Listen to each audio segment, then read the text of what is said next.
Welcome to Samba Samba. Enjoy the video. In this video, I will explain how to connect EBO SE.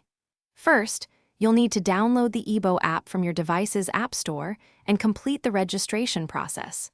Once your account is set up, gently place your EBO SE robot onto its designated charging dock. It's important to ensure the robot's indicator lights are on, signaling it's ready for the next steps. Now that your EBO SE is powered on and ready, open the EBO app on your smartphone. Look for and tap the plus icon, usually found in the upper left corner, to begin adding a new device. From the list of available devices, select the EBO SE device card. Remember to keep your robot securely on its charging dock throughout this entire pairing procedure. Next, you'll connect your EBO SE to your home Wi-Fi network. In the app, carefully enter your Wi-Fi network name and its corresponding password, then tap Next. A QR code will appear on your phone screen.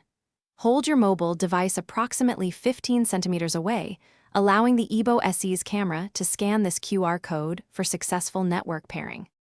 Once the QR code is successfully scanned, the Wi-Fi and connection status icons on your EBO SE robot should turn off, indicating a successful connection. The EBO app will also confirm that your device is now paired. You are now ready to explore and control your EBO SE robot, utilizing all its features directly from the intuitive app interface. Thanks for watching. Consider subscribing if we helped you.